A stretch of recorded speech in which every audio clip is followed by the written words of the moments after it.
Is it possible to win at roulette? The answer is yes.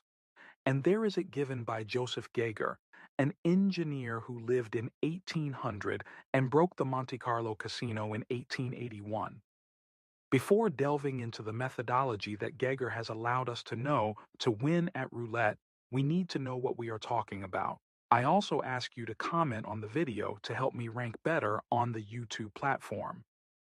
Roulette is perhaps the most famous casino game of all. There are mainly two versions of this game: French roulette and American roulette. French roulette, unlike American roulette, has only one zero on the wheel, while American roulette has two zeros. I won't go into detail about how this game works, but basically, it's a spinning wheel where there are numbered holes, and a ball that once thrown will fall into one of these holes.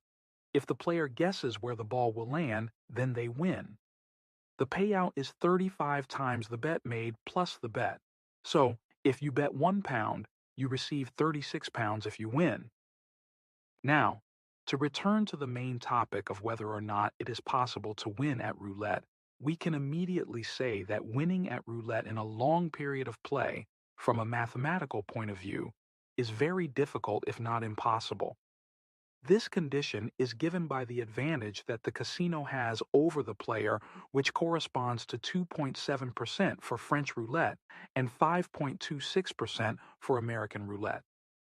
The advantage for the casino is given by the presence of zeros on the wheel.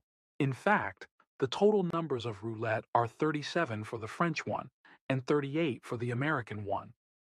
The maximum payout that can be had by playing roulette, as we have said, is 35 plus the bet, that is 36, and this is what is needed to understand that, from a mathematical point of view, you cannot win at roulette.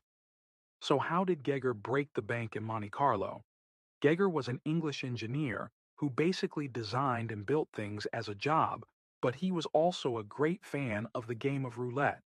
On a day like any other, he had an intuition given by his work, which consisted in the fact that everything that was built by the human being had some production defect, and this defect would have created some anomaly in the work of that product. So Geiger was convinced that even roulette tables could have one of these flaws that would be evident during the game.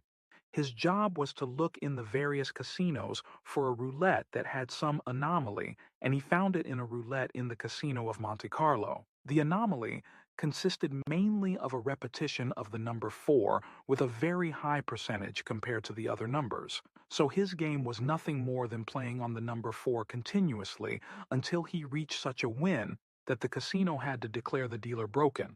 That is, that the dealer lost so much money that exceeded his own availability. This is a very interesting story from my point of view for at least two reasons. The first, that even in the face of a condition of impossibility such as that of being able to win at roulette, it was possible to win anyway. And the second, that beyond any opinion that one can have or give about the reality that surrounds us, reality will never be modeled on these opinions, but will always be something independent.